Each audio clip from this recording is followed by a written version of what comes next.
लखनऊ के केसरबाग में आज सियासत का तापमान अचानक बढ़ गया है। एमएम ने गांधी भवन से सीधा सियासी संदेश दे डाला। प्रदेश स्तरीय सम्मेलन में जुटे हजारों कार्यकर्ता, गूंजते नारे और एक ही मकसद बीजेपी को सत्ता से बेदखल करना। एमएम के वरिष्ठ नेता पंडित मनमोहन झा गामा ने मीडिया से जो बात कही, वो सीधे यूपी की राजनीति की धड़कन को छू गई। अब बहुत हो गया। यूपी में अगर वाकई बदलाव चाहिए तो एमएम को वोट कटवा कहने वाली पार्टियों को आगे आना होगा। समाजवादी पार्टी हो या कोई और मिलकर बीजेपी को उखाड़ फेंकना ही एकमात्र रास्ता है। सम्मेलन में साफ साफ कहा गया, अब डरने का नहीं, लड़ने का वक्त है। मदरसों पर बुलडोजर चले, मीट कारोबारियों को पीटा गया और मुसलमानों को टारगेट किया गया। एमएम अब चुप नहीं बैठेगी।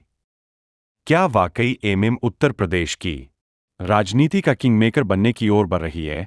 क्या इस बार पंचायत से लेकर विधानसभा तक एमएम हर बूथ पर मजबूती से लड़ेगी? राजनीतिक समीकरण तेजी से बदल रहे हैं और एमएम ने एक बार फिर जता दिया है, हम सिर्फ मौजूद हैं ही नहीं बल्कि मुकाबले में है और तैयार है। तो आप क्या सोचते हैं?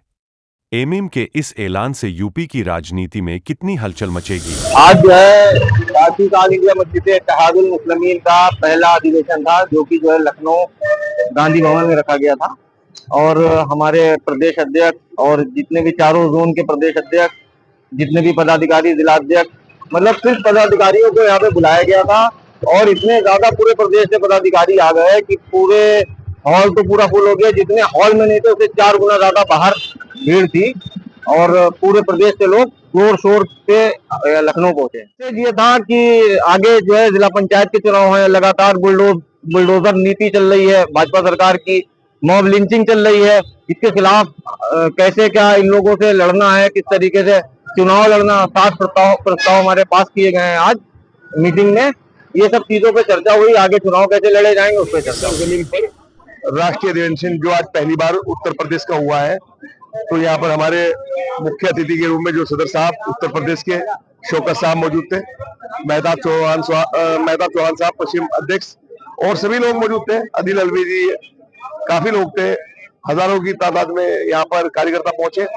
तो आज यहाँ पर काफी मुद्दों पर चर्चा हुई और उन मुद्दों को लेकर गली गली और कुछ तक लेकर जाएंगे और पार्टी के मकसद को हर जन जन को बताएंगे कि पार्टी का मकसद क्या है। सम्मेलन कैसरबाग जैसा गांधी भवन है और पहला सम्मेलन है ऑल इंडिया मस्जिद इत्तेहादुल मुस्लिमीन का, वो अपने आप में एक ऐतिहासिक है।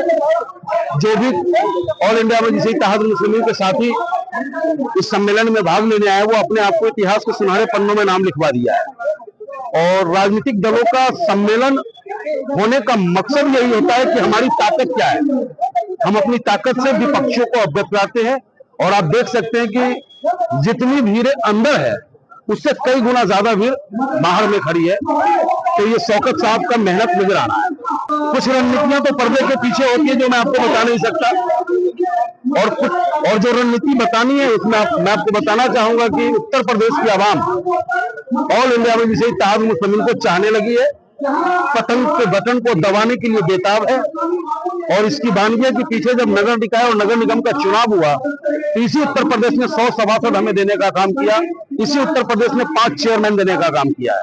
तो हमें पूर्ण विश्वास है कि इस बार जिला पंचायत चुनाव में ऑल इंडिया में जिसे इत्तेहादुल मुस्लिमीन भारतीय जनता पार्टी के बाद सबसे बड़ी पार्टी बन के उभरे।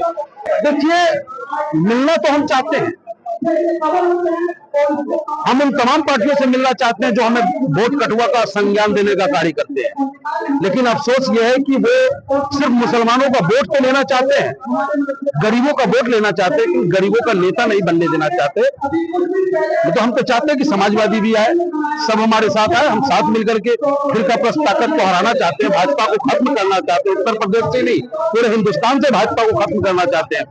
लेकिन ये जो फर्जी सेकुलर पार्टियां हैं, ये सिर्फ अपनी कुर्सी बचाना चाहती है और इन पे जो मुकदमे दर्ज है उससे बचने के लिए राजनीति कर रहे हैं और हम समाज के लिए कर रहे हैं।